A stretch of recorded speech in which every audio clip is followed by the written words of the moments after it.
Dale Comstock, Joe Tedeye. What the fuck's up, guys? Hey man, you cussing? Didn't you just say that? What? Yeah, you can fucking cuss, Dale. God damn it. Yeah, that's no buzzword. Yeah, no buzzwords. Yeah, yeah. No, I always feel like I'm neutering myself, and I'm like, you can't say that word. There's just, Welcome to socialism. Yeah, man. I know. I'm from New Hampshire, man. So live free or die. So I'm personally betraying my bloodline when I'm like, hey, you can't say that word. It's like I need to switch this flag out with the CCP flag. Like all hail the state. Lord. Yeah. So yeah. So Joe. Yes, sir. You are a dual survivor, right? Yeah, man. All right. 3 seasons of dual survival. Yep. And yeah, what is your military background? So started right out of high school, went right in the Marines 10 days after I graduated high school, and spent 4 years in the Marines. Went to infantry school and then straight to 2nd Force Recon. Was there for 3 years. I went to 3rd Recon Battalion.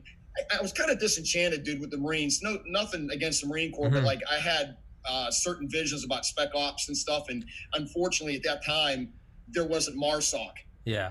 And so there was only one Force Recon company in the entire Marine Corps. Yeah. And that was in Lejeune and French Creek. So I got out, and then I went back in Army SF, and then was 18 Bravo. And right when I was getting ready to ETS, I got an invite to join a government agency counter-terrorist unit. And that's Dale and I actually served in the same unit. So did that for a while, and then punched out, and then went from there to being on TV, which was kind of crazy because there was a time where if you would have taken a picture of me, somebody would have up to you and went, why are you taking a picture of that guy?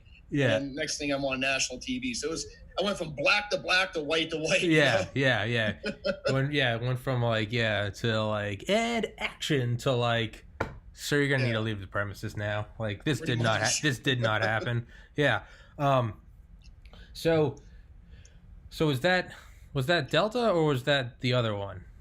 No, so Dale was a Delta. Yeah. I wasn't a Delta. It was a government. So basically, the legal term that I can say OGA? is I was in a government counter-terrorist unit. Okay. Yeah, we don't need to go deeper into that. Yeah.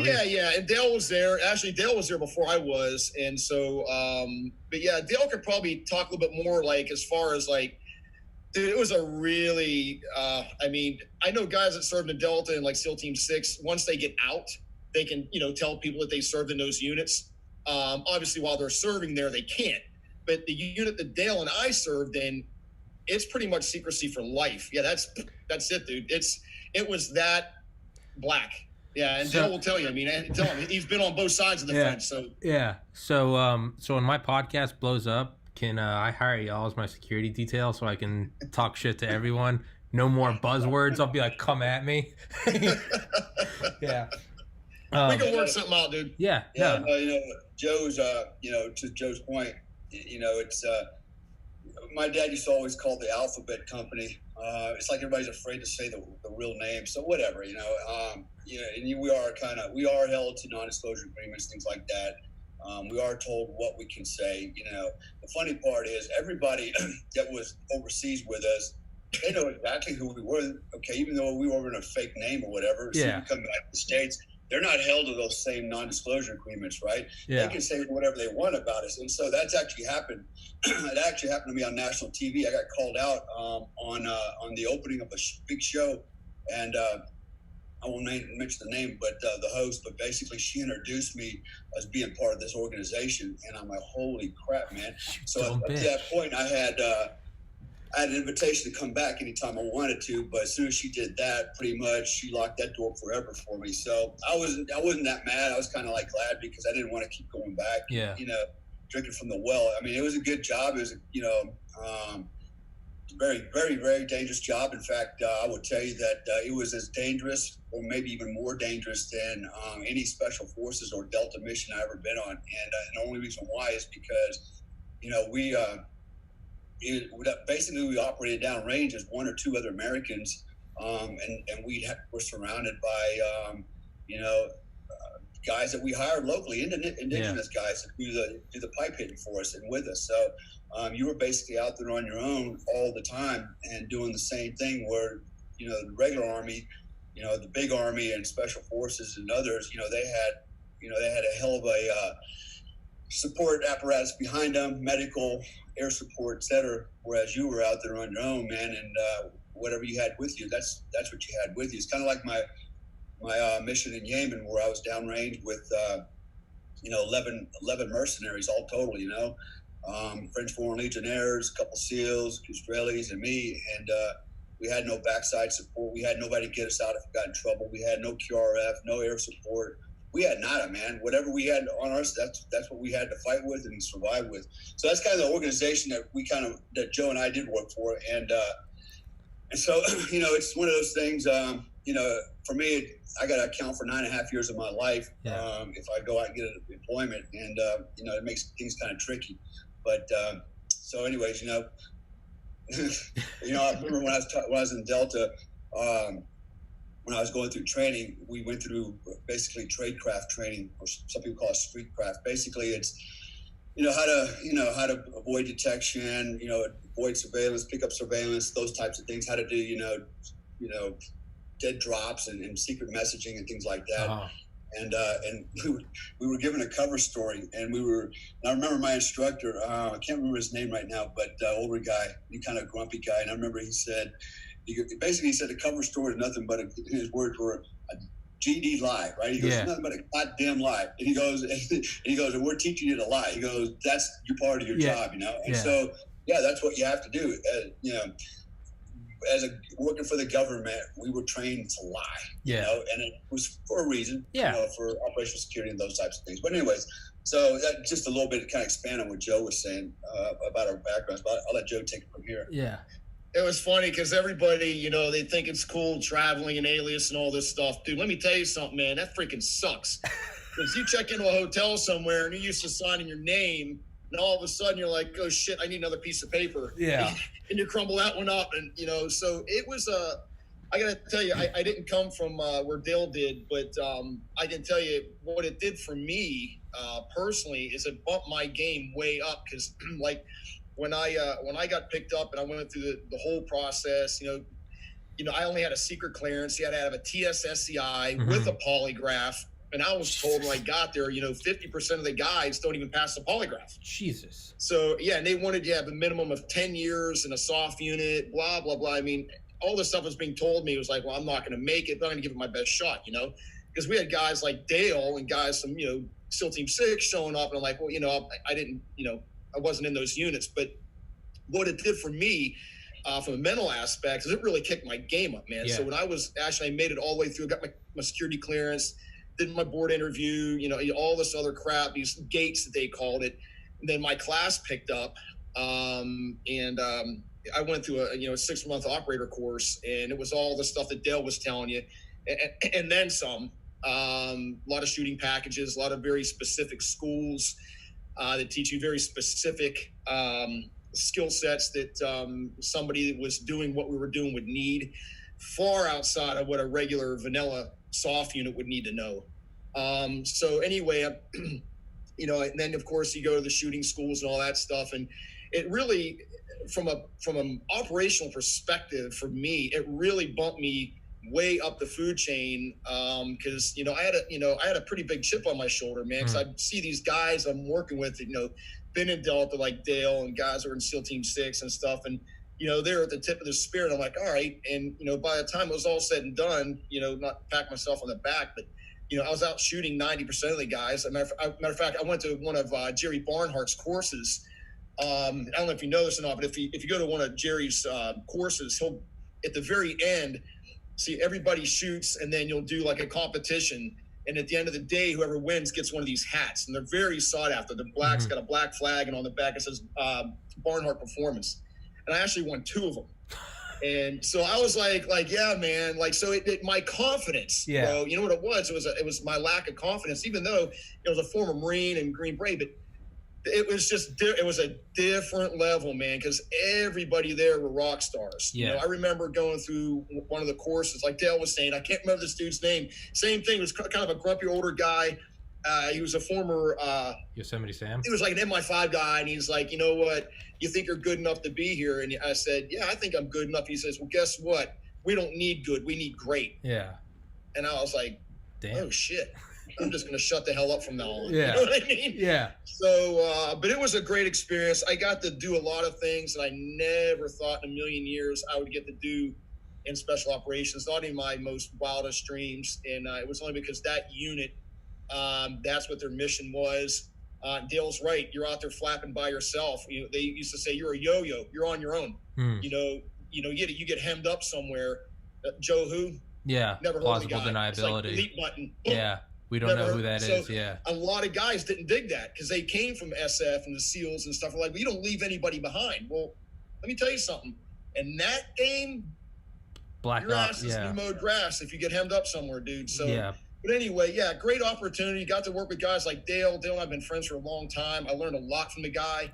And so, yeah, it took me to a whole different level in my operational capabilities. And, you know, that gets back to, you know, what Dale and I are doing now with, you know, Tier 1 performance coaching is because we have all these unique experiences at a very, very high level. We've seen great leaders and shitty leaders, and we've seen what happens when, you know, you heap stress on somebody and, you know, do you have the right mindset? You know, it goes on and on and on. And there's coaches out there right now, and I hate to say this, they're coaching from a purely like book smart experience. Like, what the fuck? Like, really? What are you going to teach me? You went to some course and you got some certification from Joe Blow on how to be a performance coach? Yeah. I mean, give me a break. What have you done? What have you done personally to teach me how to perform better? If you haven't done nothing, shut up. Yeah. Because I ain't going to learn nothing from you, right? Dale, I don't know. What do you think? So that's, we're always scratching our head wondering how we're seeing these courses, basically people offering coaching certification courses, 30 days, pay your $25 and we'll make a certified life coach. How does that work? Because how do you, and I've actually coached other people that were certified coaches through Tony Robbins, and they all admit it's like they didn't, you know, they were not able to go anywhere with it because, you know what, it's hard to speak. It's hard to teach when you don't have confidence. And where does confidence come from? Confidence comes from experience, right? You know, and what did Einstein say, Joe? About the only source of knowledge is experience. Exactly, right? So if you don't have that experience, what are you going to do? Teach from a book, you know, with somebody else that works? And we do teach, you know, a lot of, you know, the academic stuff that supports the science stuff, that supports, you know, the experiential stuff. So we go in a lot of different areas, but again, to Joe's point, you know, I asked the same question: how can you teach me to be a better me if you yourself are not better than me? If you know, what have you done that's better than me? And by the way, being good at just one thing, you know, anybody can be good at one thing, right? So I mean, almost everybody is good at something, at least one thing. The key is, can you be good at everything that you do? And that's the difference between what Joe and I do and have done, and compared to other guys out there. Other guys are what I call one trick ponies. You know, they got one magic show. Yeah, that's it. It's like that's it. You got one trick. That's all I got. You know, and so you know that's the difference. So we're trying to bring this to another level. You know, continue to build off of what I've been doing for the last 3 years, what my daughter's actually been doing for the last 6 years. Basically, she's a performance coach as well. And basically, you know, we're all together, we're developing this program to take it to another level because, you know, obviously, you know, we're not into this to do it for free because we need to make a living too. This is how we make our living. But we actually believe that, you know what, we're going to give you something that has value, more value than probably a lot of, you know, going to college and buying a college degree for 4 years and coming back with nothing out of it. We're going to give you something you can use right now, literally overnight. It's, if you apply the principles we start teaching, you'll start seeing changes.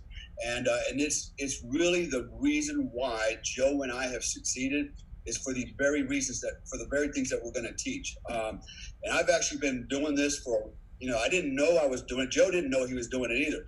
I didn't know I was doing it since, you know, until around the age of 15. I discovered that something is going on here, and I figured out a way to break this code. And basically, and then it wasn't until a little bit old, when I got older, when I was 22, that I started really doing the research on this, you know, these ideas of performance coaching, autogenic conditioning, etc.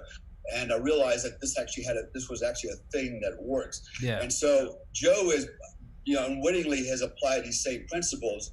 But he's learned now as well to put a name to it and go, okay, this is what it looks like. This is what it is. This is what it looks like. This is what we call it. And this is how it works, right? And a lot of successful people out there have done the same thing. They don't know it, right? People have done very well for themselves, athletes, etc. You're an autogenetic conditioning fan. Yeah. You understand what I'm saying? A lot of guys don't even know they're doing it, but they know they succeeded somehow. And I was that guy. Yeah. People say, how did you do all this stuff? I don't know. And I thought about it. I was like, oh, yeah, I know why I did not figure it out, right? Yeah. So, no, I always had friends ask me that. I started working out in middle school. When I was in 8th grade, I decided I wanted to invest, and I wasn't even 18, so I had my parents open me an E-Trade account, and I worked for a summer, and I invested it in Apple because I thought iPods are cool. I turned $1,000 into $16,000. When you're 18, you're like a millionaire. And then, so Joe, you were talking about, like chip on your shoulder. So I was a meathead all my life, man. I had 3 brilliant brothers. I was an idiot. And I got to college, and I was an idiot frat boy my first year at some shitty school in South Georgia. And I almost failed out. I was so stupid. In my sophomore year, I literally remember I was moving into a frat house, and I was sitting there, and I was just like, man, I'm on a fast track to flipping burgers. And I was like, I just need to start studying. And so I literally stopped drinking and smoking pot like that night and just started studying nonstop around the clock, and got A's for the first time in my life, transferred to the University of Georgia. And like you're saying, well, now everyone was much smarter than me. I was like, all right, now I'm not at this stupid idiot school. Now there's some smart guys here. Well, I just kept studying and studying and studying. 4.0. I published research. This dumb meathead, the effects of salinity on nickel toxicity to the 2 Eurohalien fish species Cryptolepidus marmoratus and Heteroclitus fungulus. That's the thing I published. Alrighty then. Yeah, that's what I published. Started studying for the MCAT. I scored in the 95.6th percentile of the MCAT. Wow. Yeah. That's impressive, dude. Where I was interviewing, University of Keck School of Medicine in LA, Tulane in New Orleans, Miller School of Medicine in Miami. The chip on the shoulder. I was looking around, so they'd have groups of like 10 interviewees, and something like, it's like Men in Black, where they put all the interviewees in the one room. You kind of sizing each other up. I'd be sitting there just kind of like looking at everyone, just like trying to make small talk, and you have your name tags, and so they'd go in. The dean would read your names. It's this, and Harvard University, Stanford University, Harvard University, Yale, Harvard. University of Georgia, and I'd be like, go Dogs. But like it was just me, and I was like, but then I would get accepted, and like these other kids wouldn't. And to me, that was the biggest flip in confidence, where all of a sudden it was, oh shit, I can roll with them. Like, don't let anything else. But so to bring back on everything I was saying, autogenic conditioning. So I never knew what it was. It was just, I'd done things before. I'd successes in my life before, but really I'd say the one I'm most proud of was the turn from meathead to getting into medical school. Decided not to go, but I got the acceptance. 15,000 applied, 150 got in. I got in. So like decided not to go. But for me, so when I was living in a frat house, and I was an overweight idiot, drinking and smoking, didn't know 1 + 1 was. So what I started to do is I'd exercise in the morning, and every day I'd meditate, and it just helped me for anxiety. But I didn't realize till years later that there was a method to what I was doing. But what I would do is like, it wasn't just like, okay, I have to get 4.0s. It would be like, what is it going to be like to get a 4.0? Be like, what is that feeling? Not just I get a 4.0. What's that feeling of like closing the laptop in December and being like 4.0? Okay, now let's go get fucked up. Like, and I'd feel the emotions. I'd be like, what's it going to be like? Telling my parents, telling my brothers who are all smart. Like, and then, as the years went on, I vividly remember 9 months before I took the MCAT, just meditating one day, and I was like, what will it be like? How's it gonna feel? How am I gonna make it happen? I have 9 months to do it. I can do it. And even with this podcast, setting it up, it was always visualization. It was always feel it, and it was always tell myself it's gonna happen. I don't give a fuck what anyone says. Tell myself it's gonna happen. And it wasn't until I read Dale's book, and as you remember, Dale, I emailed you. I was like, holy fuck, I never knew anyone else did. Because whenever I bring it up to anyone, I'd be like, do you guys ever meditate or focus on? They look at me like, the fuck, man? And I'd be like, oh yeah, and I don't know, I was just kidding, And I read Dale's book, and I was like, finally, because the only other people that had ever said, oh yeah, I know what you're talking about, I'd be like, well, I don't really want to be associated with you guys, because they'd be, the long hair dropping acid, like it's all about visualization, and like, hey, I'm not harping on psychedelics, I enjoy them, but I was like, god damn it, like they're not, I can't really, that doesn't give me any credibility. And then there's Dale, and I was like, here's the most hardcore motherfucker on the planet, and Dale's talking about visualization, seeing it before it's here, telling yourself it is here, not worrying about how it will get here. And I was like, validation. After 29 years, I was like, validation. Here's the antithesis of like the hippie. It's fucking Dale Comstock. And I was like, it works, man. Yeah. And then he told me about you, and I was like, oh, holy fuck, I feel less crazy. I know I'm going on a rant, but even I read Space Barons. It's about Elon Musk and Jeff Bezos. They don't talk about it specifically, but the one thing they do talk about unwittingly is they're like, yeah, and Bezos and Musk, they both have this thing where like you'll always see them like they'll be having a meeting, and they'll just close their eyes in silence for like 10 minutes, and everyone will be looking around, and then they'll open their eyes and they'll be like, buy this company, or like, nope, fire him, or get these lawyers. And it's like, what did they do? And it's like they say they go ahead in time and they see. And I'm like, let me tell you, billionaires are saying great that. Story, dude. I've been reading about the gentleman, and he deserves every penny that he has. Because let me tell you, that guy had a really high-paying job that he walked away from. A high-paying job. Yeah. That most of us would be like, I don't think so. Yeah. I'm saying. Yeah. Walked away from it. Started Amazon in his garage. Yeah. And look at it. So I hear people busting on that guy all the time. You're just fucking jealous. Yeah, that's what they are. No, they're bottom feeders. Because he took a risk. He left a high-paying job. He had a vision, and he made it happen. Hustled. He hustled. He made it happen. Kudos. Mr. Yeah. Bezos, if you're watching, you're the freaking man. Yeah, okay? No, fuck communists, dude. I fucking hate all those. Tommy, what you were saying earlier, what you were describing, it really is frequency. It's actually, there's a thing called success frequency. It's actually real energy, real frequency. It's thinking on a different, it's like, I think we mentioned this before. It's like turning the dial on your radio and looking for a different type of, tuning you want to in. hear opera, you want to hear, rap, whatever, right? And you're changing frequency until you get there. And actually, when you think about it, depending on the frequency that you change, you might get to like elevator music, and that might make you relax, right? Yeah. But if you want to get really jacked up, you flip it to, some, whatever, heavy metal, whatever, and, you're fired up. And it's the frequency, the vibration, et cetera, right? It actually ties into the law of vibration, with universal laws. So, with all that said, actually, again, Einstein said it. He said there's actually a success frequency. He said if you want to be who you want to be, you want to be all that you can be, you have to get on that success frequency. You have to ratchet up to that level, right? And you mentioned these guys meditating, studying. That's what that is.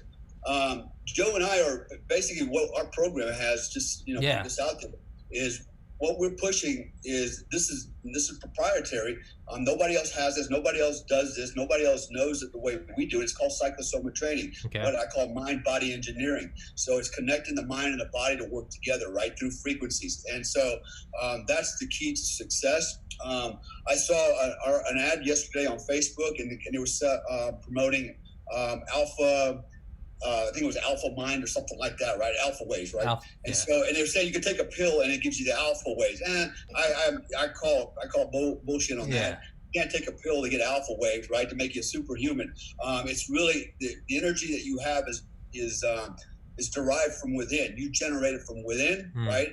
And basically, whether it's good energy, positive energy, negative energy, whatever kind of energy it is, it's going to dictate the direction that you go. And we can get into this all day long. I don't want to go into all what we're doing, but to the point that you made earlier, success really is not just dependent on, I got a positive mindset, I'm going to do this.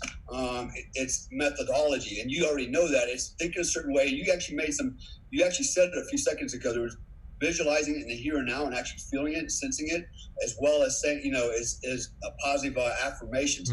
That's part of this whole process, right? So, and that's where we're going with this thing. With what we're doing is we're delivering that piece. Plus, there's a lot of ancillary supporting type tenets that we build in this thing. For example, Joe and I talk a lot about leadership, right?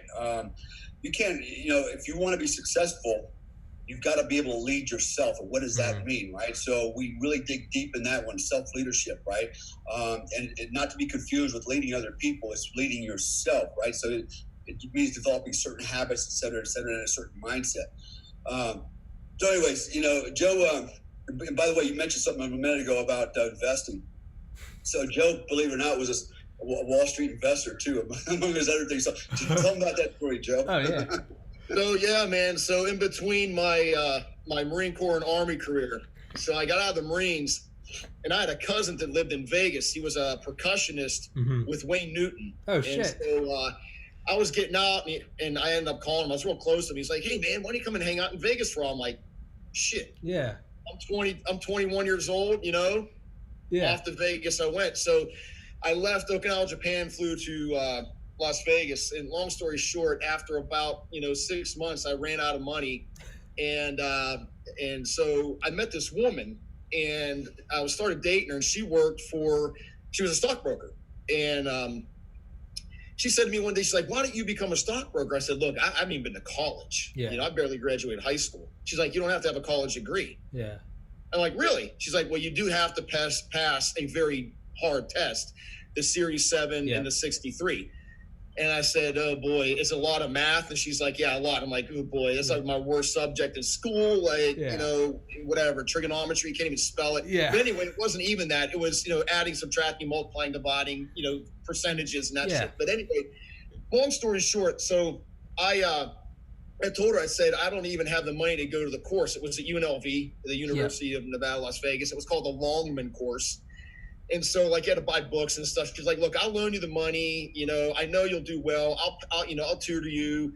So anyway, I go to this course, right? Study. It was the most boringest shit, dude. I literally stood through probably 90% of our lectures, like, as I was just like this the whole time.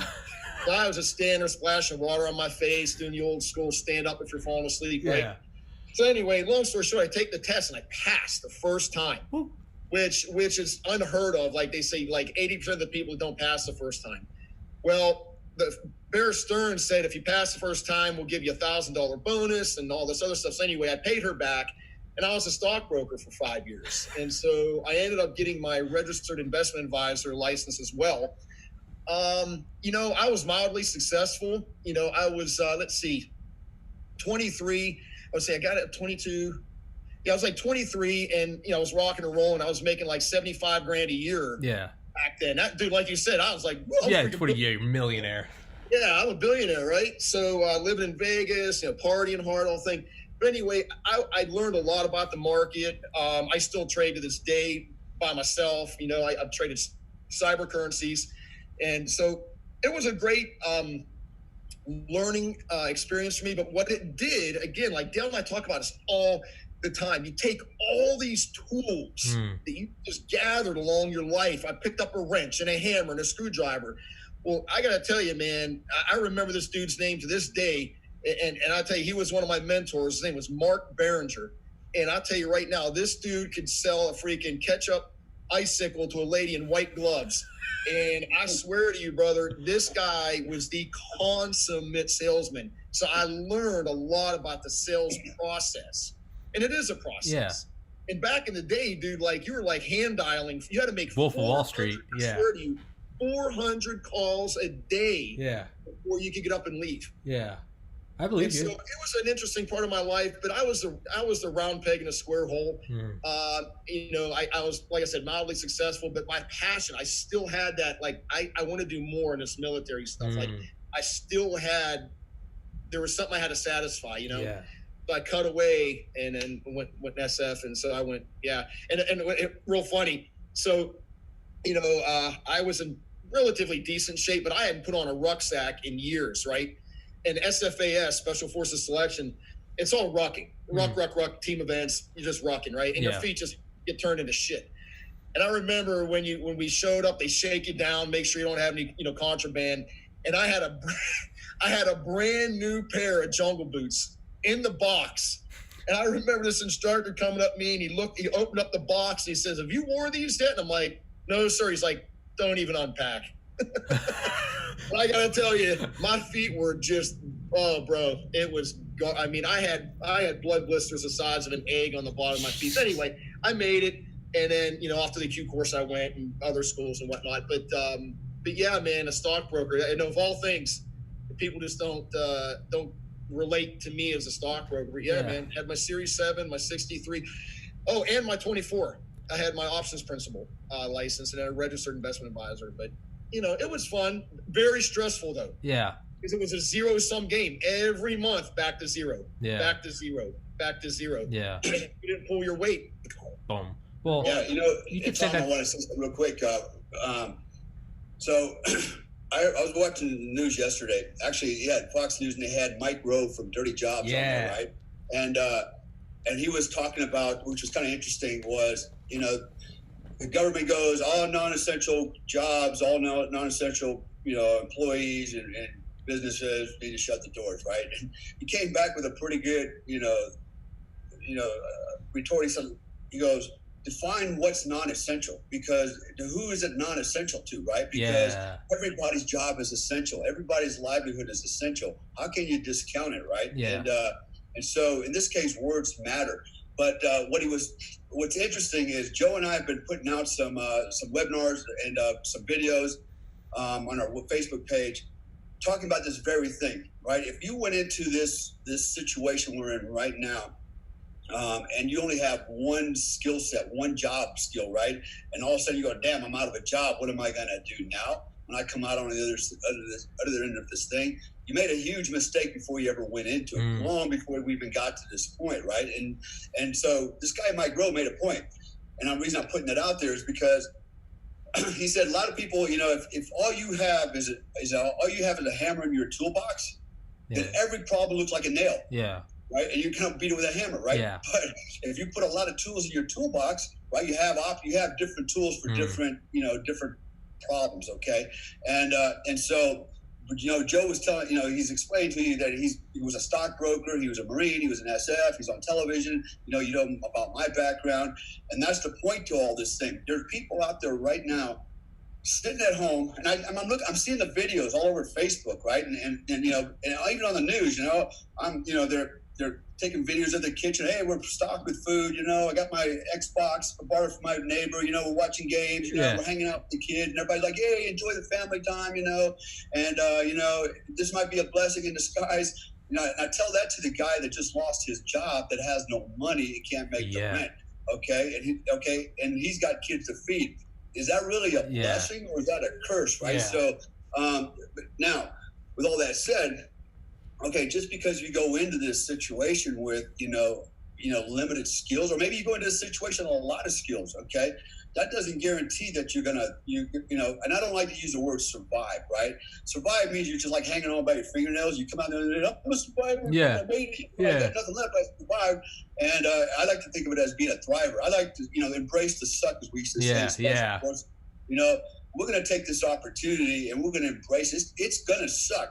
But we're gonna take advantage of it to be better versions of ourselves and to learn and come out on the other thing either better or we have more opportunities to exploit, right? So because we came into this thing with a lot of skills and maybe everything's kind of bottlenecked for a second, but when we come back out, we've got a chance to propagate again in different directions. So this is why it's important that people that are out there listening, especially if you're a young guy, man. Don't fall for the trap that, get a professional job, make lots of money, like whatever, and you'll be happy for the rest of your life. Hey, man, you know what? For example, let's just say you, Tom, became a medical doctor. Go, hey, I made it. Look at that, I'm making a ton of money. I'm a doctor. I'm good for life because they're going to always need doctors. Yeah. Right. And all shit. Something happens, you have a stroke, right? Yeah. And now you're disabled. Yeah. And you can't really function at the level that you need anymore. Yeah. I mean, you're still functional, but not on the level where you probably can be trusted with medicine or issuing medicine or handling a scalpel. Right now, what are you going to do? Right? Have you got a fallback plan? And so it doesn't matter, how successful you are at one thing.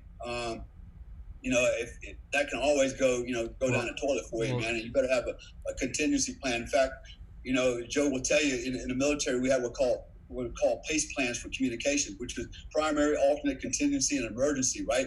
If one radio didn't work, the primary radio didn't work, we better have an alternate radio, we better have a contingency means for communication, and we better have an emergency means for communication, right? Mm-hmm. The first one we might be using a satellite, that thing shits the bed. Okay, the next one is we're going to use a cell phone in emergency, right? And if we get down to an emergency, that means one of you assholes is going to put on your running shoes and you're going to run 10 miles with the notes. You know, yeah. But there's going to be a plan, right? Yeah. But that's how your life should be set up as well.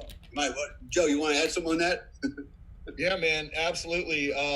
There was a time in my life that I didn't have. I'll be honest with you, man. I didn't have a primary and alternate and contingency and emergency. I was kind of like hyper focused on one thing. Yeah. And I would have to look back, but I would have to tell you, it was that part of my life that I was most scared, because it was like Dale was saying, man, this better work. And guess what? It didn't. Yeah.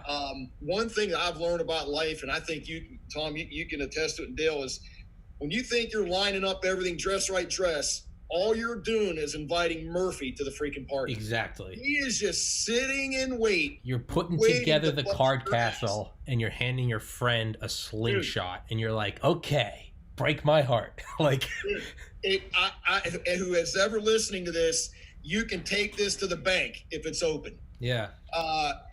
Whenever you start setting yourself up in a business or anything, all you're doing is you're sending a freaking telegraph message to Murphy to say, hey, here I am. And shit is going to happen. Guaranteed. I've been in multiple businesses, and Dale has too.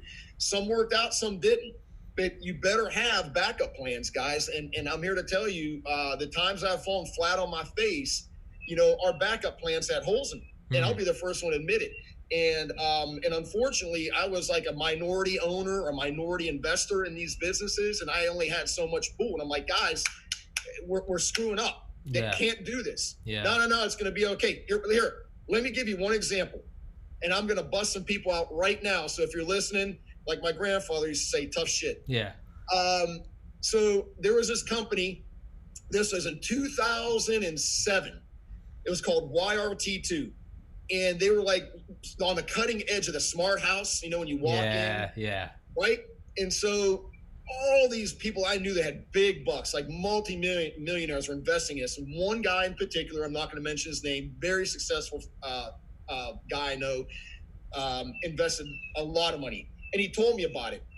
And he said, we're only allowing accredited investors. And I'm like, all right, I get it. And I'm like, what's the minimum investment? He said $100,000. And I said, all right. So I invested $100,000. I bought into their initial offering, put in $100,000, right? This is in 2007. I said to them at one of the stockholders meetings, I said, I got a question for you. What happens if the real estate market shits the bed? You could hear crickets.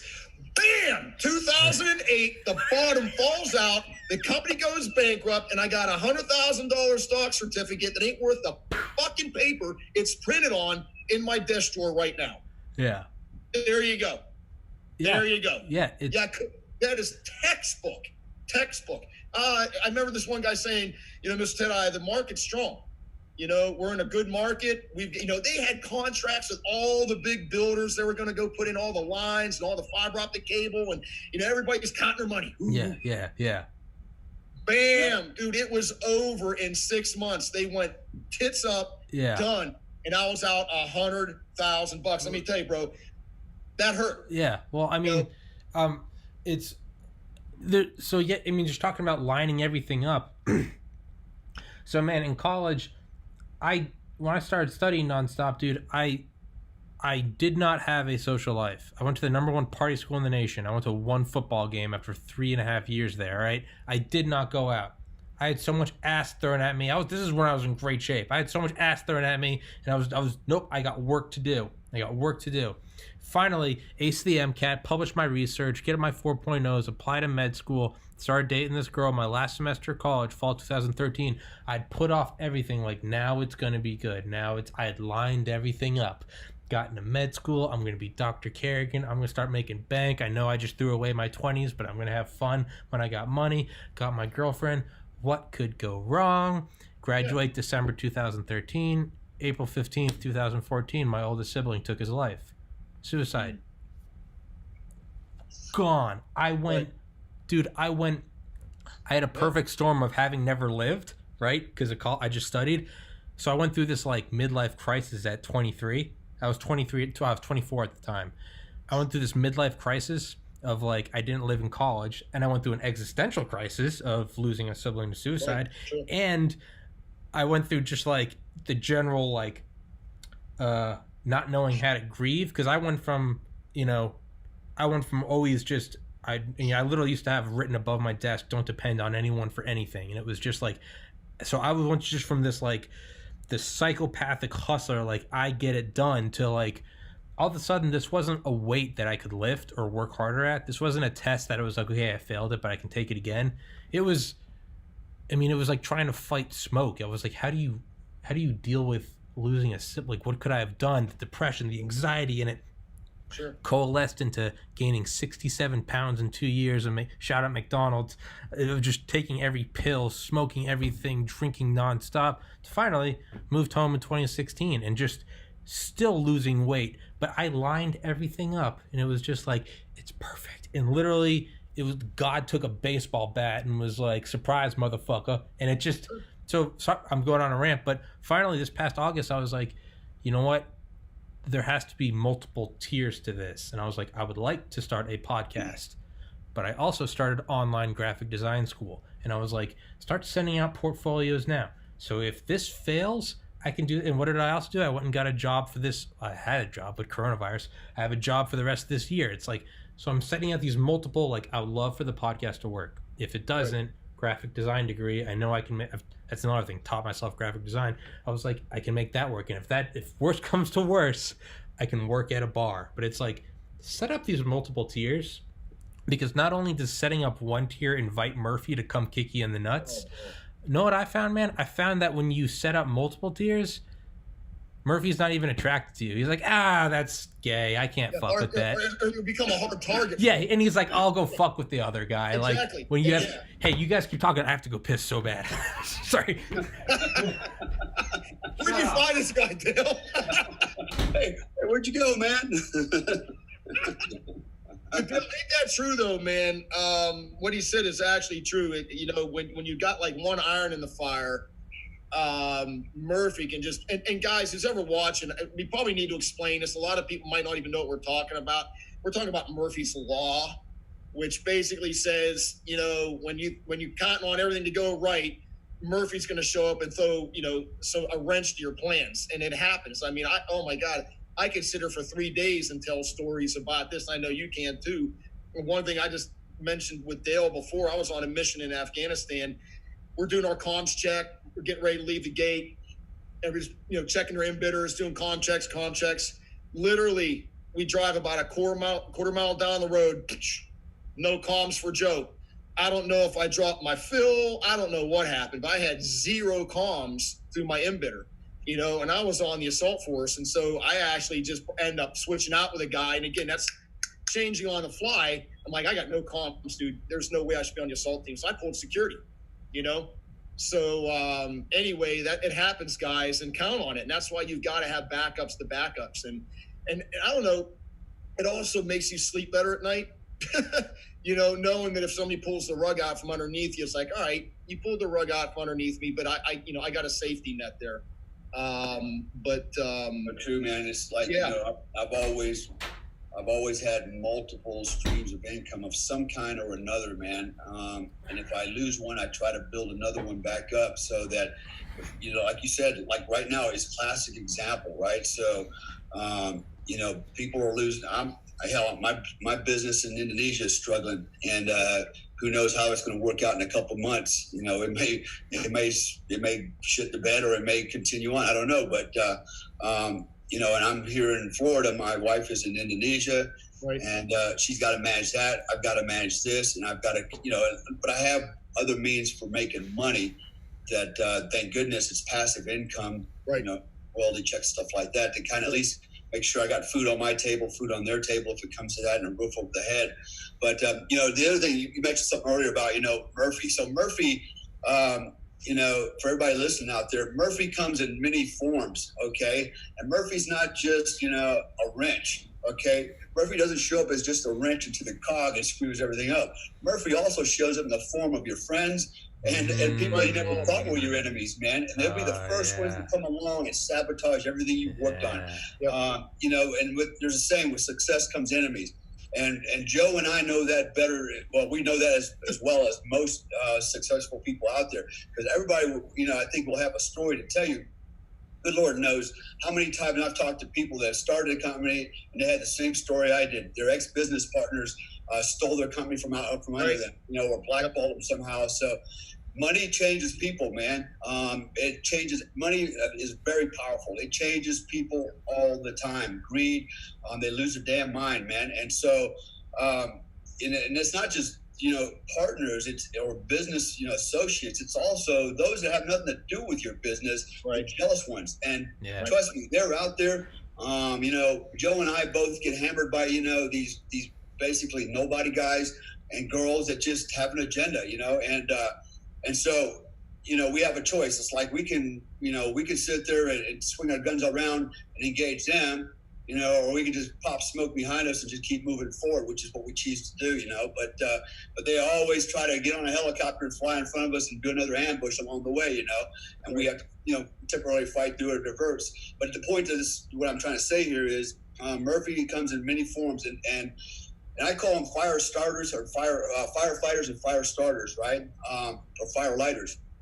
And what are firefighters? Firefighters are the ones that tell you why you can't do something, why it's a bad idea, or basically they'll try to undermine what you're trying to do. They'll use, they'll put negative press out. They'll do whatever they can to throw roadblocks in front of you and hopefully completely derail your operation, sink your ship, so to speak. But those are, avoid firefighters out there and hang around with the fire lighters, the arsonists. That's who you want behind you, man. And I got quite a few of those, man. There's people out there I don't even know that have been behind me for years, following me, supporting me in many different ways, man, which is really amazing.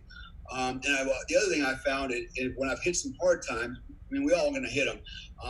The people that I counted on the most, that I thought were my friends, that I thought could help me out for a minute, knowing that I was good for whatever, if I needed to borrow like a lot of money, like right now for a second, to get me through this gap for a minute, I'll give it right back. Crickets, man, total crickets, man. It just, it's like, okay, I know who my friends were, and ironically, a lot of my friends are people that really give a shit. I don't even know them, man. That's what was so amazing, right? So, and they're not just friends either. It's family. Sometimes your family friend members are some of your biggest saboteurs, man. And it's all because of the human condition, man. People, we tend not to want to be outshone or outdone by our contemporaries, by our peers, because then that's a testimonial against us. Like, damn, this guy just climbed the ladder and he's way up there and I'm still down here. And they think, oh man, they feel like in their mind you're a better person, and they don't want to feel like you're superior. So they try to pull you back down to their level any way they can, whether it's talk you down or deliberately sabotage your program. And we have had all our experiences where Joe can tell you, especially, people have done everything from send viruses to try to lock out our accounts, websites. It's nuts the lengths some guys will go through to include creating web pages, fake documents out there, anything they can do to basically discredit you and hope that enough people will buy into the lie. Hitler said, if you repeat a lie enough times, people will finally buy it. And that's the technique that most people that out there that are saboteurs, as far as I'm concerned, they do that, right? They just keep lying and lying until everybody's like, okay, must be true because I've heard it enough times, right? And so so I'm telling everybody out there, from a business perspective as well, from a performance perspective, if you want to achieve something, you want to be the best you can be, you're not only fighting yourself, you're not only fighting your own shortcomings and your own confidence, you're also fighting everybody else's shortcomings and their lack of confidence, right? Because they're gonna project it on you. So you're gonna face the world and to be successful. And the ones that are successful can overcome all of that. And how do they do that? They do that through mindset, a certain type of mindset. And guess what?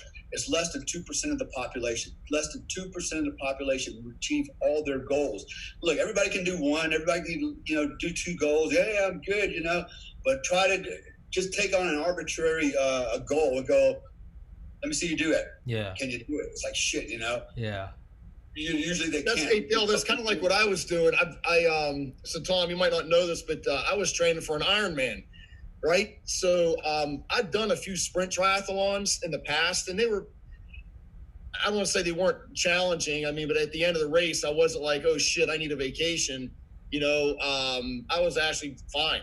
So I'm like, you know what? I'm going to kick it up a notch, and I'm going to do an Ironman because that's a for real ball buster. Yeah. So I went on this 6-month training program, and you know, I had a lot of people just saying, dude, you're biting off way too more than you can, more than you can chew, and all this stuff. And you know, like what Dale, what I'm trying to segue into is like, I don't want to hear the negative bullshit, and I don't want you to even be around me if you're negative at this point in my life. And I got to be honest with you, I had a few people, one guy I'd known for 30 years, no lie.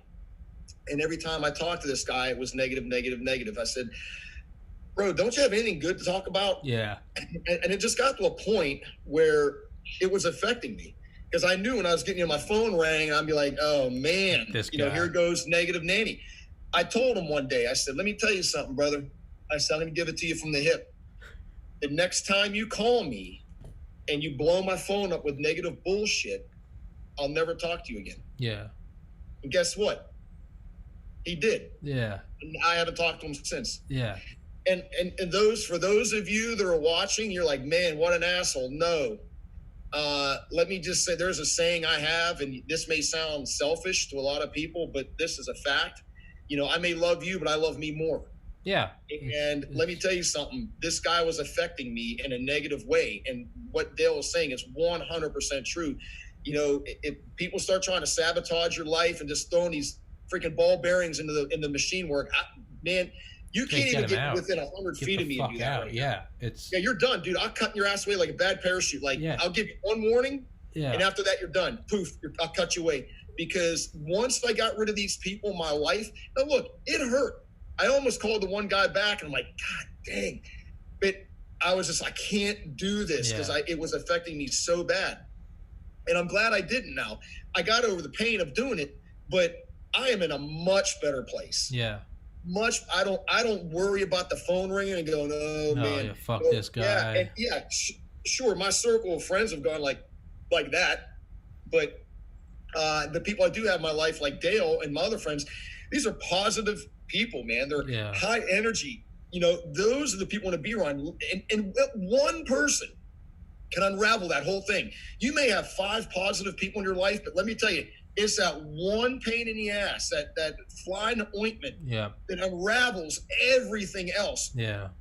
Dude, I don't allow that in my life at all, men or women. Yeah, men or women, anybody. People like you bring negative bullshit into my life, you get one warning. Stop doing this. Yeah, it's done. You have to take those people out, and it's not the same as like, you know, it's not the same as like, what you see nowadays with like censorship. Well, they say offensive stuff, shut them down. No, not at all. It's you have to walk the middle line. Right. They're allowed to say that. They're allowed to say whatever they want. Right. Personally, I'm not going to be around them. Like if there's a show or a politician or someone protesting something, right. I may completely fucking disagree with. It's like I may completely disagree with you. I think you're a dirty communist. Right. That is your freedom to have that point of view. What I can do in my power is change the channel. Or I can turn the TV off and go, okay, they can't be around me.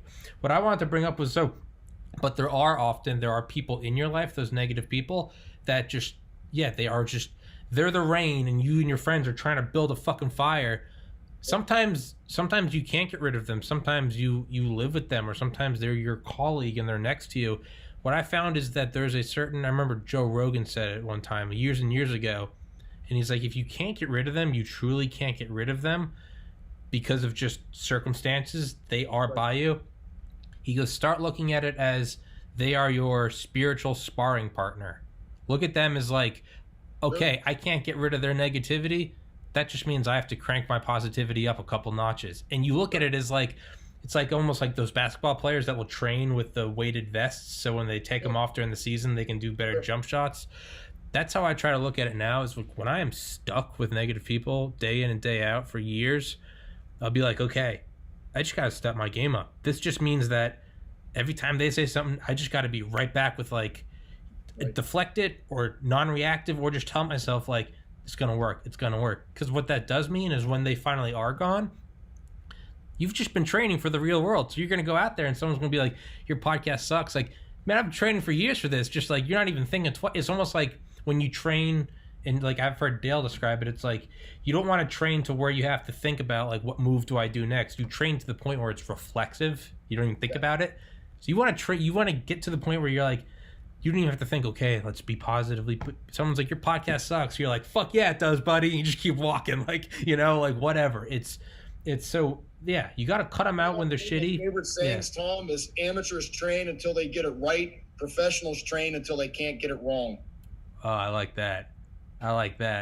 Yeah, go, train until you can't fuck it up. That's right. It's and Dale and I were actually talking about this the other day, and I get people asking me all the time, you know, about training and you know, train like you're going to fight, and I tell people like, yeah, it's actually true, because you know, when you train on a certain skill set, like for CQB, right? Yeah, and you're going to go take down a building, you've trained and trained and trained and trained. When you actually go do it, it's almost just like an extension of training. Now, granted, there's more anxiety and you're dealing with more stress, but it's kind of like anybody that you hear about talking about a sport, and Dale has more experience this than me by far, but I've had my share. But it's kind of like you're amped up while you're flying in, you know, you're flying in on helicopters, you're driving up on vehicles, but the minute you get to the door, it's just like business as usual, man. Like everything just like just slows down, and like, I've done this. You know, I've done this before, and it's just this time there's bad guys in there. And I remember when I was in the unit Dale and I were in, we were on the range one day, and I had this guy come up to me, and he was a former guy from where Dale came from, and he was an older cat too, man, but he was a stud, man. He was like, hey, Joe, man, do you know the only difference between shooting a real person and a paper target? And I said, no, sir. And he says, there's just a little more mess to clean up. That's all. I was like, Roger that, sir. You know what I mean? Like, but he meant it. Like he, you know what I mean? Like that. Those are the kind of guys I was around. So anyway, not to go there, but anyway. I don't know, Dale. What do you think about that? No, you're right, because I think maybe we've talked about it before, Tom. I can't remember now, but you're right. When you train the way you fight, well, it doesn't matter if you train to do whatever it is you're doing. If you train like you're going to actually do the job, when it comes time to do the job, it's like training. Like I remember when we, in the unit, we used to train live fire. Everything was live bullets all the time. It was, we trained on everything that we're actually going to use for real in combat. And we did that every day. That was how, nothing was simulated. Nothing was faked.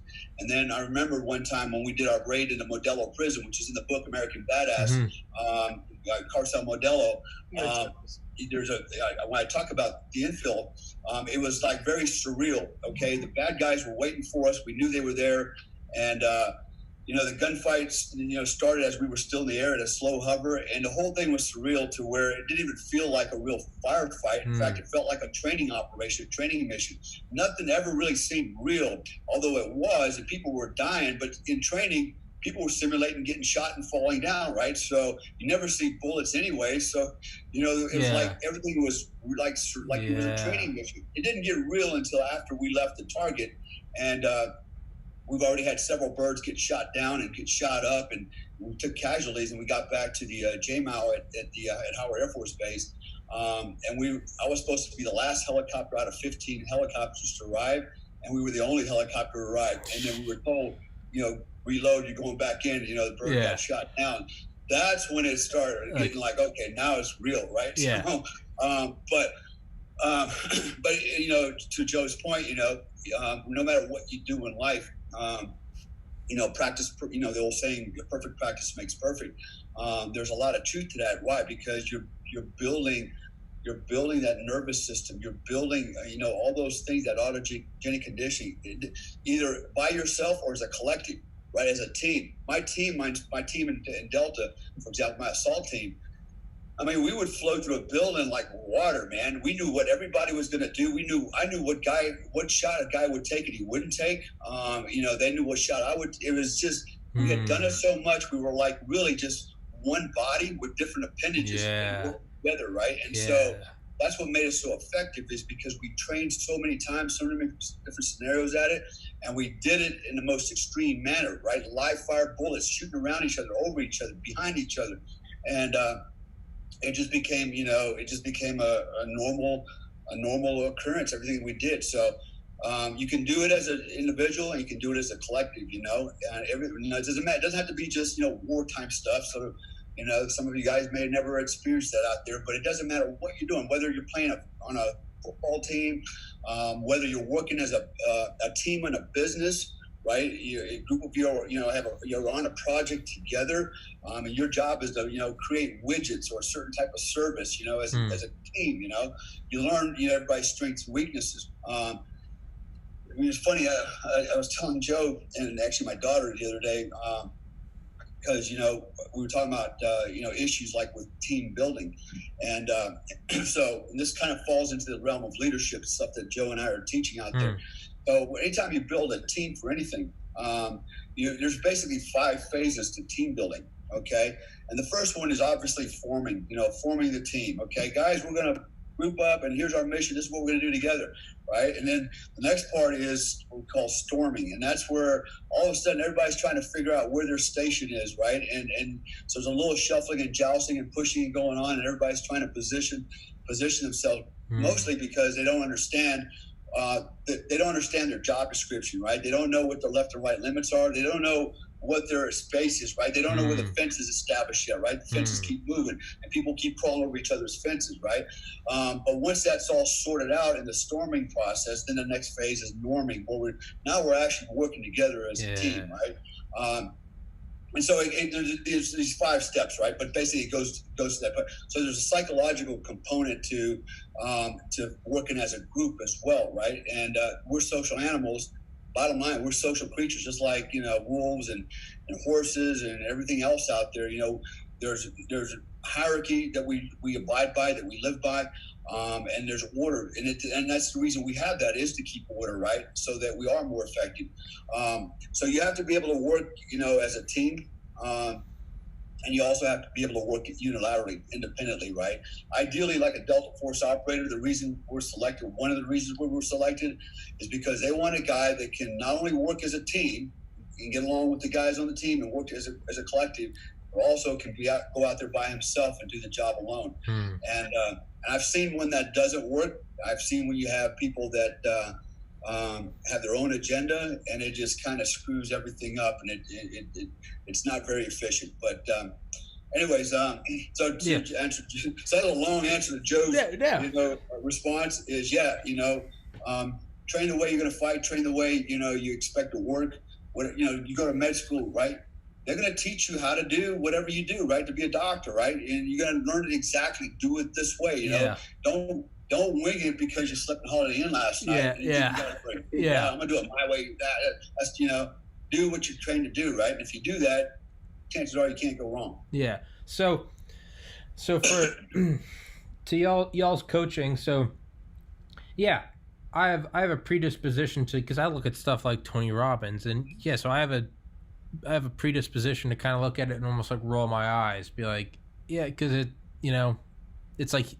Even I remember Joe Rogan said this years ago. He was like, Tony Robbins is just like, he's successful, but he's successful at being successful. He's like, it's not like he's a retired, MMA fighter or sniper or whatever, and he's teaching you this. He's like, he's successful. He's like, and I'm not shitting on the guy. He's like, the guy's made his bank. He's like, but he's like, he's successful at being successful, if that makes sense. So for someone like me, back when I could do like 150 push-ups straight, do 40 pull-ups, and run a mile, back when I was fucking shredded, I was probably like 170. After my brother, I shot up to like 237. Right now, I'm at 205, and I'm still trying to get rid of my man titties, right? And I'm trying to grow this podcast with the same ferocity that I got into med school. Even right now, it's very tiny. But my goal is to, just like when I first started studying and barely getting A's, to beating the shit out of other Ivy League applicants. There was a long road, but I eventually got there. So how would I utilize y'all's training program to, like, how would I be able to show, so for like a real time, you could sell it in real time. How would I utilize it as someone that's doing my podcast every day, to where you could look back in 6 months and be like, now look at where his podcast is. Look how much weight he's lost. Like, look how much less of a pussy he is. Like, you know, how would people be able to, if I did tier 1 performance coaching, or if I did y'all's program, how would I benefit from that? Not to put you on the spot, but also, yeah, to challenge it, because I do have a predisposition to, again, you know, be the man you can be, like infomercial at 2 a.m. And it's like, if you want 10 Ferraris and a bunch of hookers, like, you can do this too. And it's, you know, so yeah. So, Actually, let me start this. No, I'll be honest with you. When it comes to the real science behind this stuff, Dale got his doctorate in this kind of stuff, and I'm not even in his league. I know how it works, but he knows the finite stuff. Sure. Let me just give you one. I'm just going to give you one gold nugget. All right. It's not so much about making your podcast better and making you fitter. It's making you better. Once you make yourself better, it just leaks into everything else. Yeah. It just dude. It just leaks into all parts of your life. So this is one thing that I tell people. I'm going to give one really big gold nugget. And so I told this, I'm coaching this young man, and he lacks, you know, confidence and a bunch of other things. But anyway, one of the things I told him, I said, you know, what motivates you? You know, do you want the Lamborghini? Do you want this? Do you want that? And he's like, no, not really. And I said, well, then what is it about you and your psyche that motivates you to the core? And what I mean by that is motivates you to almost an emotional state. And I'll give you an example. Yeah. So I lost my mother years ago when I was in high school. Tragically, she was taken out of my life. Boom, gone. I carry a picture around in my wallet of my mom to this day. And when I look at it, it rocks me to the core. Like it's not superficial. You know what I'm saying? Cars and material things are actually superficial things, guys. Those are just a way to keep score. Look, I've had a Ferrari, big freaking deal. Yeah. You know what? I don't have it anymore. I sold it. Lost $40,000. Real smart investment, right? Yeah. Anyway, those are very superficial type of motivations. Like, perfect example. Guys go, oh man, I want to be a Green Beret. I want to wear the Green Beret. It sucks. It's a fucking hot hat. I don't ever wear it. Can't stand it. You know, I want to be a Navy SEAL. I want to wear the Trident. You know, that's great. That's superficial. Yeah. You'll never make it through the training. Never. That's what's motivating you. Yeah. Never. Yeah. Because when you're sucking ass and you're cold and you're wet and you got blisters and you're nauseous, you got a headache, that is not going to rattle you emotionally and go, wake up. Yeah. You know, but when I thought of my mom, her saying, Joe, I know you can do this. She was the only one. That gives you a huge psychological edge. Yeah. It has to rock you to the core. And I'll give you one more.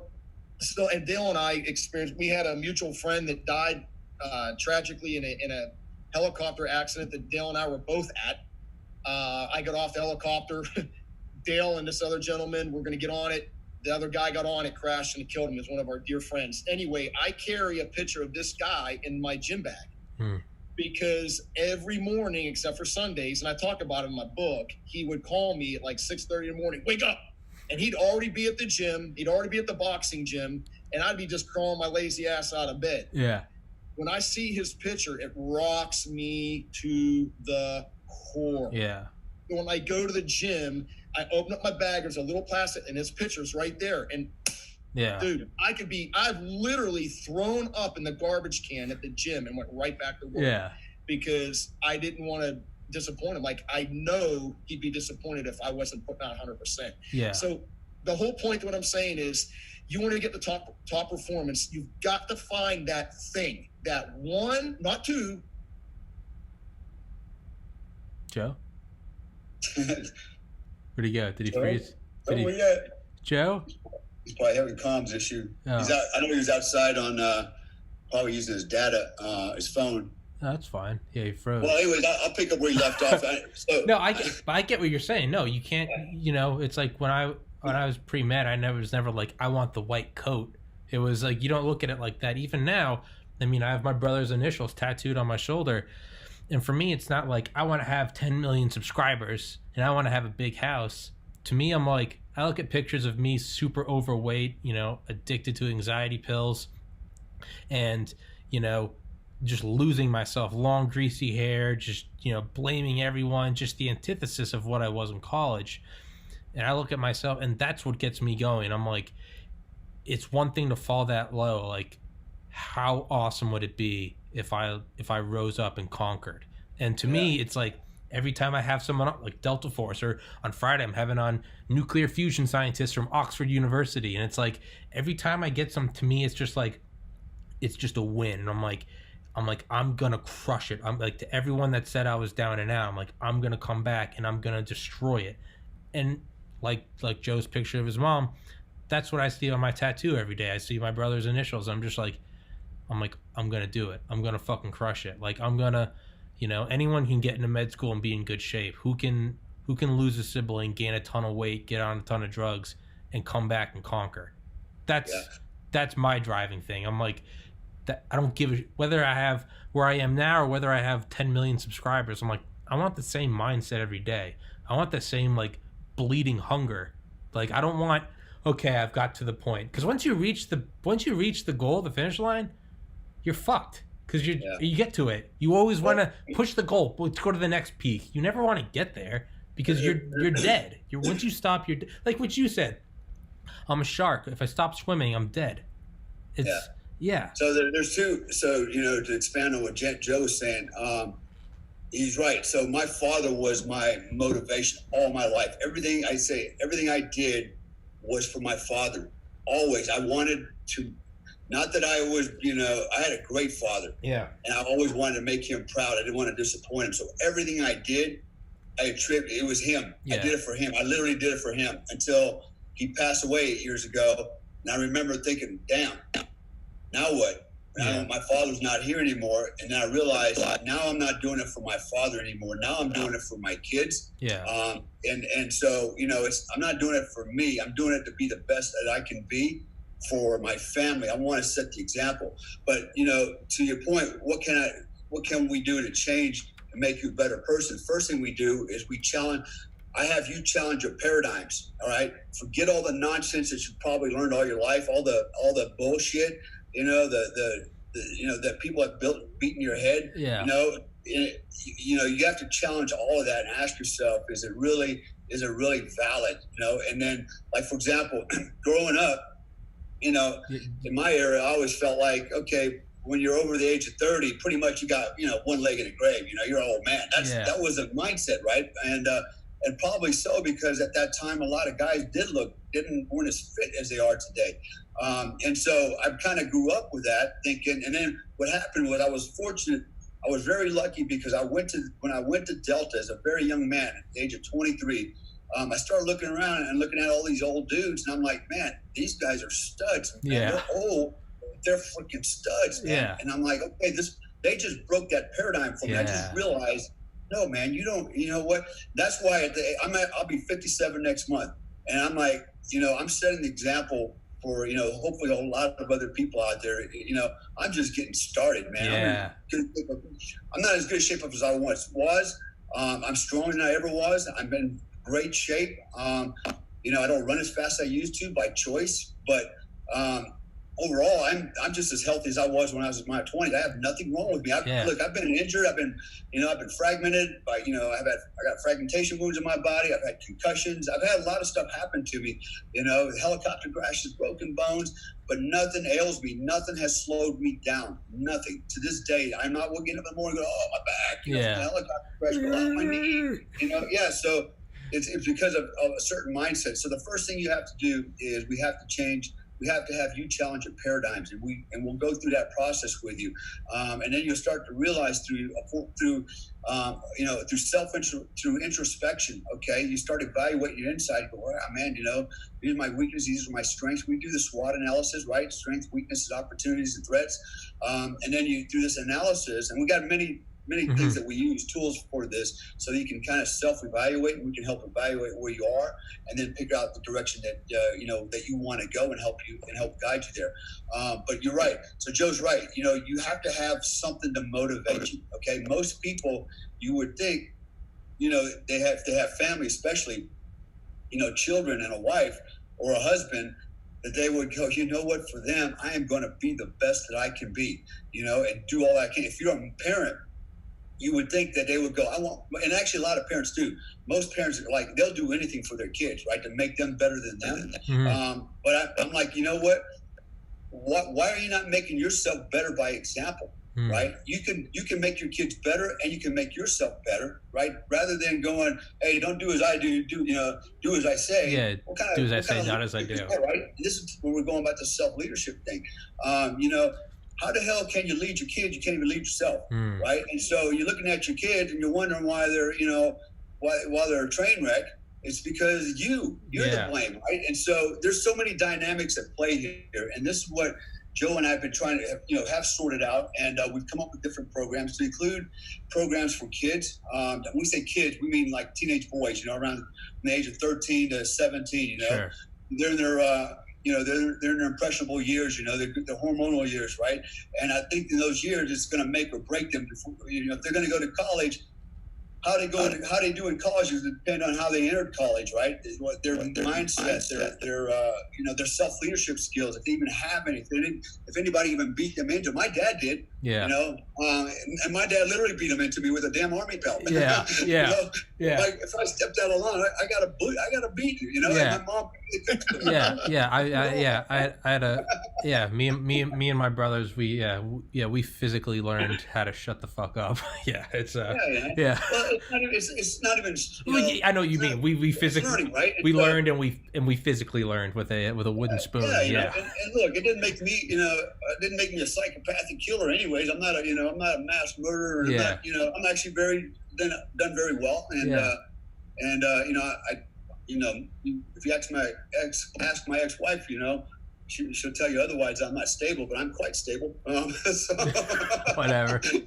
But anyways, to answer your question, that's kind of a long answer to even a longer answer, because it's not that simple. Like just do this and I know.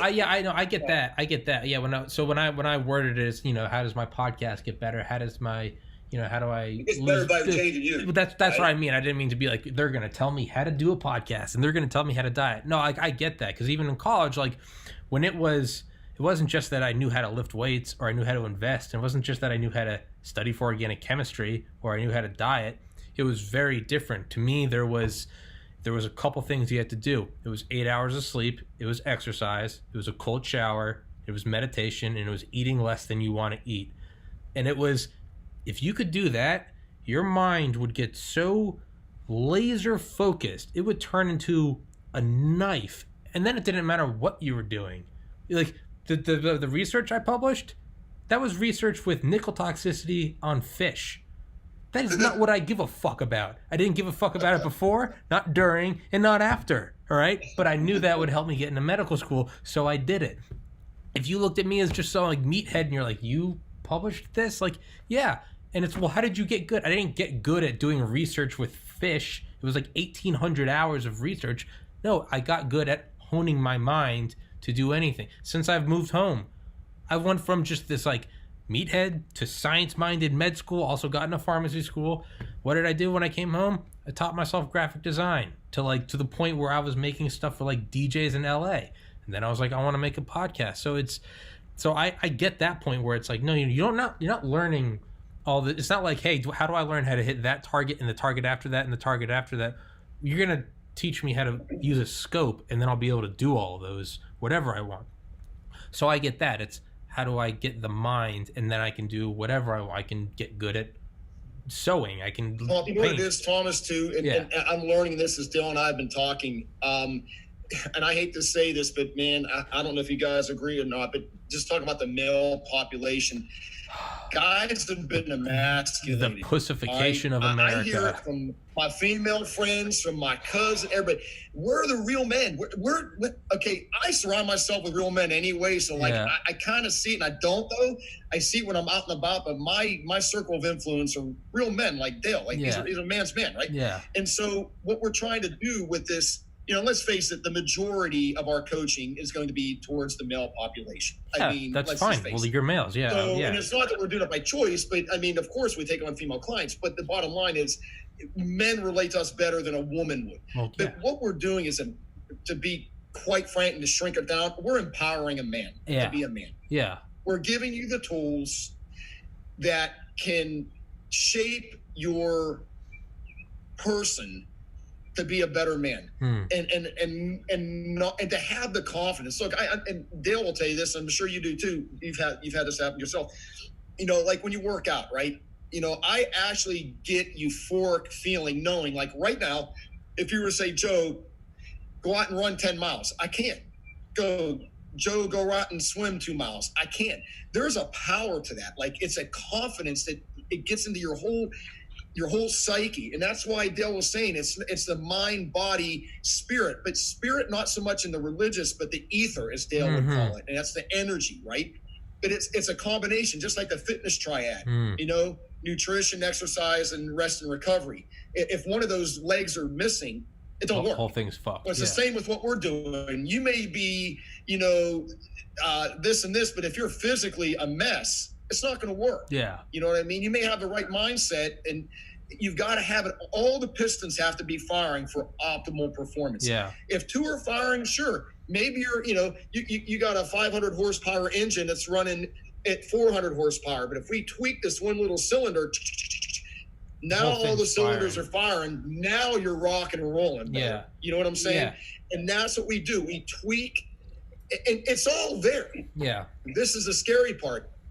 Everybody has it. Yeah. But like Dale says, you have to have a little paradigm shift. You got to quit thinking, you know, and follow the rest of it. Like Dale said, following all the sheep right off the cliff. You're just grazing right off the edge of the cliff.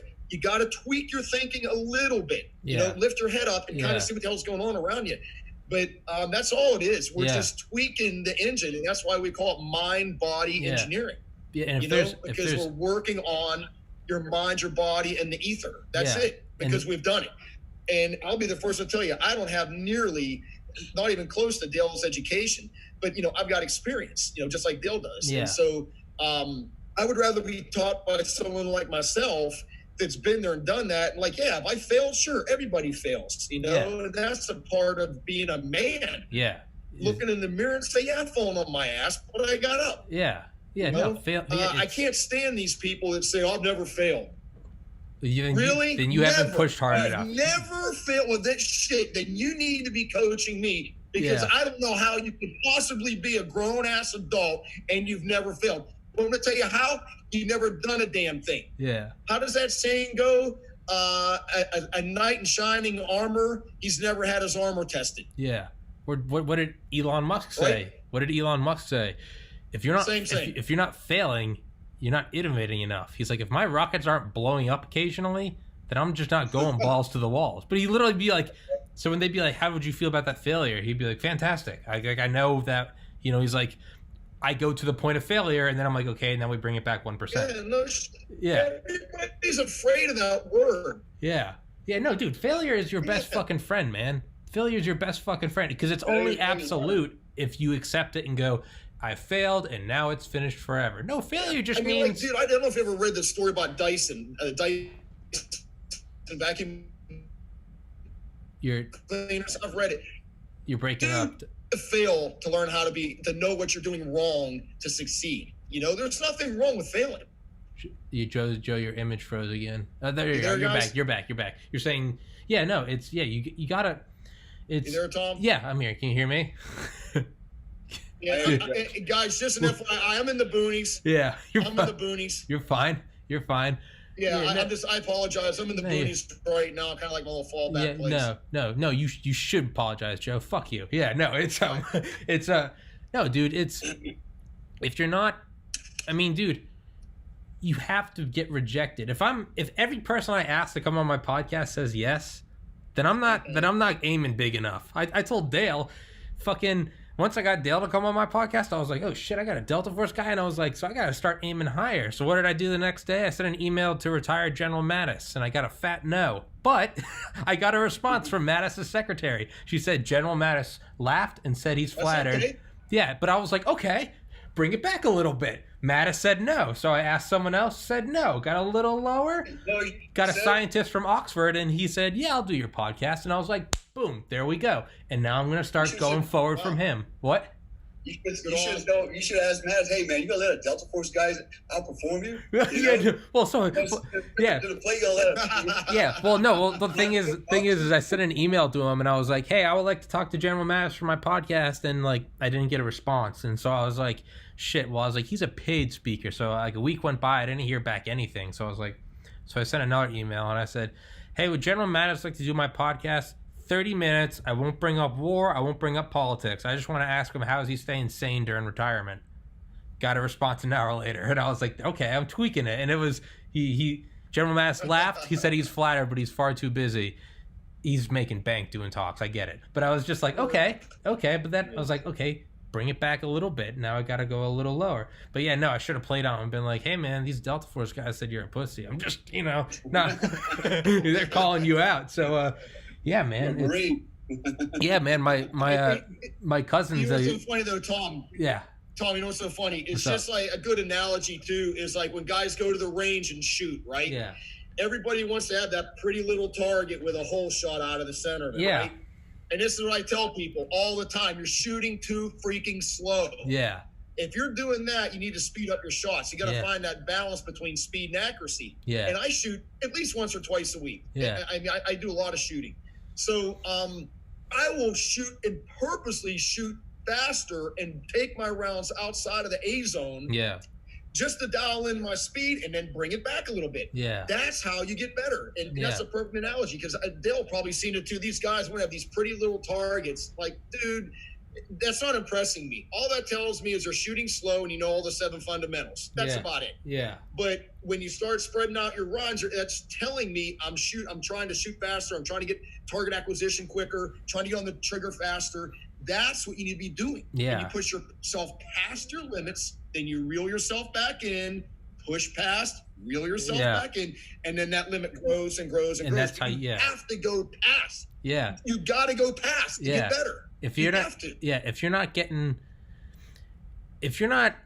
not approaching women who are so far out of your league that they're laughing before they say no, well then you're not going at the limit. If every girl says, yeah, sure, I'd like to eat a cup of coffee, well, bro, I mean, hey, whatever, golf clap. But like, if you're not going up to some dime who looks you up and down and literally just gives you like a visual fuck off, all right, bring it back a little bit. Go next girl, okay, next, and then finally a girl says, yeah, I'll let you buy me a drink, and it's like, all right, like we're in business, and you're the man.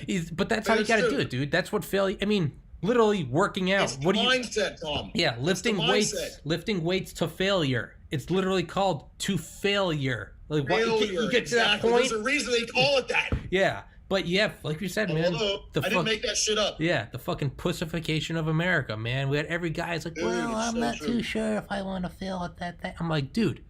Fail and get up and make it your bitch. Well, I don't know, man. I think it's toxic masculinity, dude. If you use that term, get a noose and fucking hang yourself because you're an embarrassment. Toxic masculinity. There's too much testosterone in society nowadays. Yeah, that's why Joe and I are doing what we do, man. You know what? We're not going to try to save all the beta males out there. No, they can't be saved. We're here to help those that want to help themselves, want to be better versions of themselves. You know what? There's nothing wrong. There's no such thing as toxic masculinity. Okay, that's just something the left made up. Yeah, that's something snowflakes made up. Yeah, that's what there's no such thing. Yeah. Okay, and masculinity is not a bad thing. Okay, No. there's nothing wrong with being masculine. Okay, this whole thing, what's toxic? Okay, what is toxic, anyways? You know, we can talk about toxic femininity all day long. Yeah. I can tell you what's toxic about women if you want to go down that road. Yeah. You know, the reality is, you know, men should be men, women should be women. You know, unfortunately, we have too many people out there that think. No, let's not go there. Yeah, I know, but you know, the point is, at the end of the day, man, you know, there's nothing wrong with being a man. And there's nothing wrong with being a woman. And here's how I relate to that. I had a real life example of how it can go bad. I won't go into all the details. I won't give you the time, but I'll give you the location. It was in Afghanistan, and we had basically, long story short, there was a big military operation, U.S. military, Afghan National Army, my guys, and make a long story short, there was a U.S. Army MRAP had been hit in an ambush, took casualties, guys were laying around, they were still getting hit, you know, they're laying out in the open. My platoon of guys came around the corner, one American and the rest were Afghans, and they looked and go, damn, you guys are laying out there getting shot up, you know, when you guys are sitting under the tree here up against the wall with your gear off, you know, and your helmets off, chilling out, and entire platoon. And he asked them, why are you not doing anything? And the response was, hey, it was too hard. It's too hot, man. It's too hot, right? That was basically, it's like, hey, man, it's too much trouble to go out there. It's hot right now. Let's wait till the sun goes down. We'll go out there when it's cool. And he called up the captain and asked him, sir, what's going on? How come your men aren't out there saving your American buddies, you know? I can't get them to do anything. I can't, you know, it's like, damn, dude, you're totally impotent, you know? And so what ended up happening was our guys went out there and actually pulled Americans off the objective and started provide medical aid for them. And so that was a big stinking deal. And that wasn't that long ago. And when you look at, okay, this is what we got now. This is the next generation that's out there on the battlefield. Not saying that all millennials are bad. I'm not saying that there's good dudes out there as well. But this is a different mindset. And this mindset has been basically slowly been kind of like introduced to the new generation, even the military, you know, even the military. Yeah. One of the reasons I got out in 2001 was basically in basic training, you couldn't yell at the trainees, right? And if you did, they actually had a stress card. They pull it out of their pocket, hold it up, and the drill sergeant had to stop yelling at them and leave them alone because you're stressing them out. Okay, that's no shit. They didn't have to pass the physical fitness test in basic training. The idea was, well, when they show up to the unit, your sergeant will train you to get you in shape. And I thought, man, that is just a bunch of crap because I don't have time to get you in shape.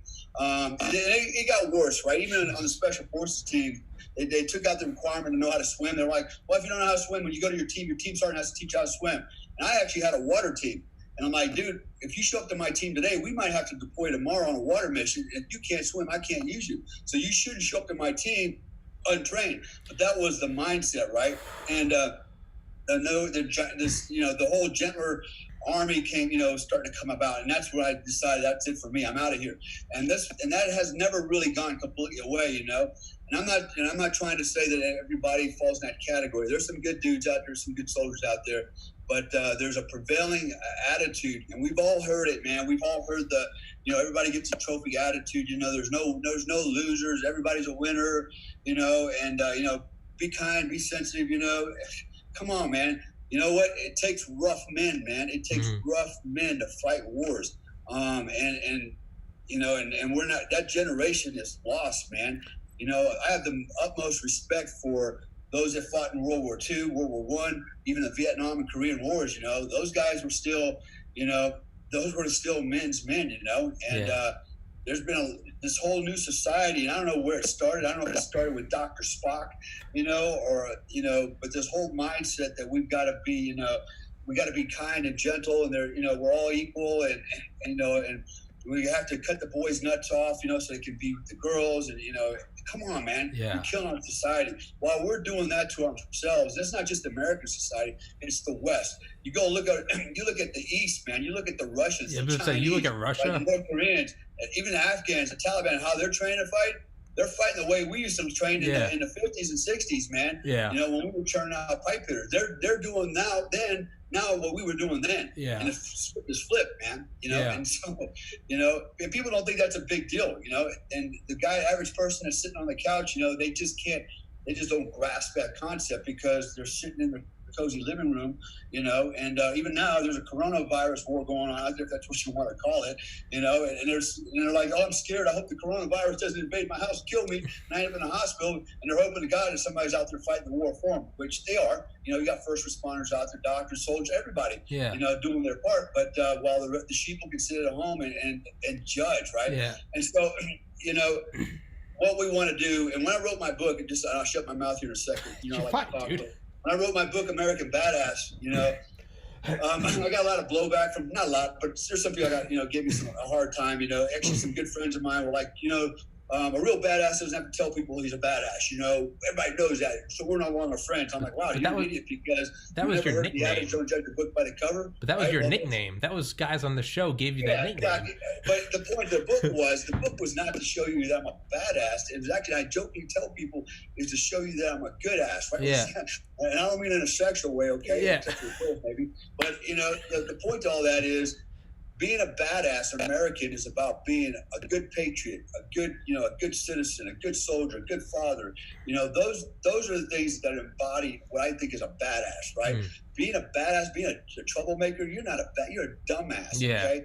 And you deserve your ass kicked. Yeah. And so that's the point to all this thing, right? Is, you know, if you want to be a badass, you know, be a badass by being a good person, man, a good man. Yeah, what exemplifies, you know, a good man? You know, look at those that have built this country and have made it what it is today. It was hard, rough men and women have created this country, you know, and it's not the snowflakes of today. They're tearing it down. Yeah. So anyway, that's my little rant. No, Buy American Badass in stores now. No, but no, I was gonna say that, man. Like that. That was literally when you were on that show. That was the nickname the other contestants gave you was American Badass. Yeah, no. For anyone that's like, who would write a book named American? It's like, dude, it was his nickname. That was not yours. But yeah, the other thing I was gonna say is, and I've brought this up in past episodes, man. Like, your book is the exact opposite of there I was, no shit, you know, covered in dog vomit with night vision on. I haven't slept in a week. No, it was like, so there I am, man, vomiting lobster into my bulletproof vest, and I feel like a dumbass. Like, it's the exact opposite of, like, Black Ops. It's like, no, it is, like, on one page, it's like Black Ops, and the next day it's like, yeah, man, I felt like such a dumbass. Like, you know, I'm sitting there just like, oh, I'm so stupid. Like, you know what? The reality is, there's a human side to us, man. Yeah, you know, me exactly. and Joe and all of us, man, we're at the end of the day, we're just human beings, man. Yeah. And that's it, you know. And the reason we can do all the things that we do is because we have this superhuman mindset. Yeah. Man, you know, we're willing to do the hard thing to be better people, and not only for ourselves, but for our country. Yeah. You know, and for our fellow citizens and our families and friends. It's all mindset that makes us so different. You know, when I was a Delta Force operator, I weighed 164 pounds, dude. Yeah. Soaking wet. Yeah. You know, an average guy was about my size over there. Yeah. I told you, my best shape, I was pushing like 170. You know, and it's like, but we carried a lot of freaking weight at our size. You know, he talked about in one of our on one of our videos about, you know, how much weight you carry in a backpack, you know, related to your, you know, your body weight percentages, you know, 20-30%. But hell, he can tell you, I carried at least 50 to 60% of my body weight on my back. Yeah. I weighed 164 pounds. My rucksack never weighed less than 80 pounds. Yeah. Never. You know, with all the goddamn batteries and you know, gear and crap ammo and stuff and a little bit of food. You know, but you know, I carried it perfectly. I carried it just like I carried it no problem. Like a part of my body, you know. Yeah. Do the mindset and training. Yeah, I was good. So, anyways, I was gonna say, yeah, just talking about like the human side of it. It's another thing that comes with failures. I've had so many people ask, they're like, "Dude, how'd you get Comstock on your podcast?" I give them the same answer. I emailed them. Yeah. They're like, "How'd you get him on, man?" I emailed them. Very professional. Said, "Mr. Comstock, would you like to do this?" What did he say? He said, "Yeah, LOL." And so I said, "Okay, yeah." And he's like, I was like, and it's all gravy. It was like, "How'd you get him?" I'm gonna use Joe's word, man. I'm gonna throw you a nugget, a little golden nugget, right? Yeah. And so here's a little golden nugget. 40% of the time, if you ask for something, you get it. Yeah. 100% of the time, if you don't ask, you don't get anything. Yeah, you do not get Think it. about that for a minute, You didn't get it. Yeah. Matta said no. Okay, cool. Like, Yep. Dale said yes. Win-win. It's like I got one, I didn't get the other. There's more 4-star generals out there, brother. Yeah, exactly. Yeah, man. I tried to get you. I can get you some generals if you want some generals on there. Dude, get me some, please. Get me some. I'm trying to get. Yeah, dude. Because I'm trying to get more and more guests. I can get you the first black Green Beret general. Can you? Yeah. Please do. General Butler. Yeah, I can probably get Remo Butler on. Please do. Yeah, Remo Butler. Yeah. I gotta check with him, but dude. Yeah. What's up? He was a 7th Group commander, wasn't he, Dale? Yeah, 7th Group. Yeah. Yeah. He and I used to box together at the Fort Bragg boxing gym together. No shit. We used to box and spar together. We made some videos together. Good friends, and I'm still in touch with him today. My dad didn't know him well. My dad's from a small town, but I think my dad's younger brother, my uncle, is good friends with them. I know they were in the same social circle, but Mike Durant. Yeah. I don't know how to go about getting him on my podcast, but I was like, yeah, I need to get him on my podcast. But yeah, it's not really other ones like him, but I don't know how I'd get him. But yeah, no, dude, anyone, y'all send them my way. Get some fucking people and send them my way. Right. Yeah, man. So Tom, you watched my show? Yeah. Did you watch my show? Dual Survivor? No. You never watched it? I'm sorry. Did you? Are you angry? Oh, that's it. That's the end of this podcast. No. What? No. Yeah, nice talking. Yeah. Because, dude, everybody relates to me to this damn show, and what I tell people, it's like Dale says all the time. That's just one step in my life. It was a job. Yeah. And I transitioned into it and out of it, and like, you can't relate people to like certain things, and like people relate to Dale and I being in spec ops, all that stuff. But like Dale said, we're people, man. That was just a job. Yeah. It was a unique job, and it shaped us to who we are and taught us how to be, have that winning mindset. But it's the whole idea of like when I talk to people, not judging a book by its cover. We already talked about that. You got to be very careful in life. And the whole thing I'm bringing up here is be very careful in life, as you climb the ladder of success, who you step on to get to that ladder. Because guess what? Those asses that you're stepping on are the same asses you're going to kiss on the way back down. Yeah. You know what I mean? So, and I talk about this in my book a little bit as well. What's your book? You got to be very careful. One chapter is just on business. What's your book? One's on relation. Yep. What's your book? Yeah, so my book is coming out May 10th. It's called Lone Operator. All right. It's on Amazon right now. It's also online. Is it going to be on Audible? And it's basically an autobiography first. It took me about a year to write it. But it's an autobiography, but it's also lessons learned. Me growing up, and I was bullied in high school and all this stuff, like how I moved through a lot of tragedy in my life and got in the military and tragedy here and how do you work through that kind of stuff and stay focused. And there's a lot of insight to how I grew up and like my mindset of when I was like 7 years old, wanting to be in the military and I wanted to be that commando and all that. And so, and it goes all through, the show. I talk about a couple stories in the show, and then I talk about business. I talk about relationships and stuff like that. But which is really funny because the publishing company, I told them, I said, man, I really don't want to talk about relationships. I really want to steer clear. And they're like, you need to have that in there. You've got female fans and stuff. So I don't get into the dirty, the X-rated stuff. Obviously, I keep it PG-13. Because either young men and young women may be reading it, so I keep it very. But man, it comes out May 10th, and it's great because Dale's got a book about the same thing. So it segues great into what we're doing. We're both published authors. And I've read. I have a copy of Dale's book, autographed copy, and I've read it. I've actually highlighted things in it that's great gold nuggets. And my book's got a few in there too. So, but yeah, it comes out May 10th. And I've got some pretty good. I actually sent out like 15 copies to different people, and I've got some really good reviews. Some pretty high-powered people that'll be on the back of the book.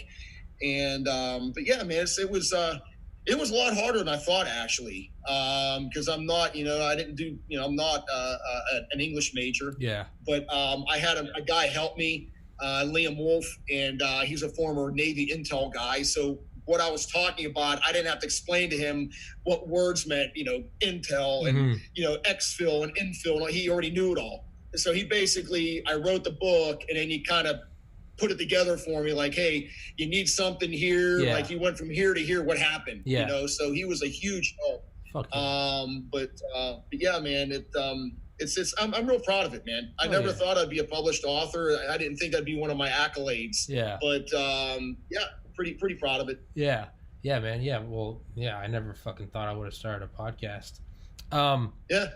You guys trying to keep this podcast going? You want to keep talking, or you guys got stuff to do? Yeah, I think. How long do you normally do it for, bro?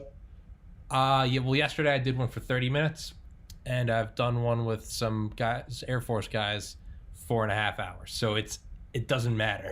Yeah. Yeah. Joe's got to do a coaching call here a bit. All right. Yeah, I actually have a coaching call in about 25 minutes. All right. But, well, wrap it up with yo, let's you fuckers want to do another one sometime? Yeah, we'll do another one. Fuck yeah. Yeah. Fuck We'll yeah. do that. All right. Yeah, man. Dale, I'll send you my schedule. Okay. And let's do it again. Yeah, man. I got too many fucking questions, but yeah. Yeah. right. Thanks for doing it, guys. Your book's not out yet, so Dale, I'll link your book, and I have your Tier 1 operator link, so I'll put that up there too. But sorry, Tier 1 performance coaching. Yeah. Loan operator, Tier 1 performance coaching. There you go. Fuck yeah. So let's definitely do another one. Oh, right. here's the quote to leave everyone with. I was gonna say about using you guys for training your mind and life coaching. There's a quote that I always love, and it's never trust a skinny chef. All right, because that's a guy that hasn't had his own cooking. So yeah. Well, y'all are perfect. You can get leadership from you, because it's not just you guys want to be number one. Welcome to Tommy's leadership class. It's like, no, you're two fucking badasses. So yeah. You want girls? You want money? Yeah, you want girls? You want money? Well, call this number now. You can have a cheesy as smile as me. No. If you're a limp dick, spineless beta male, go do those. But if you want to grab your nuts, do Tier 1 performance coaching. Dale Comstock, Joe Tedeye, thank you very much for doing the podcast, and let's do another one, guys. Sure. Thanks, All right, man. guys. All right. Take care. Peace. Brother. Peace.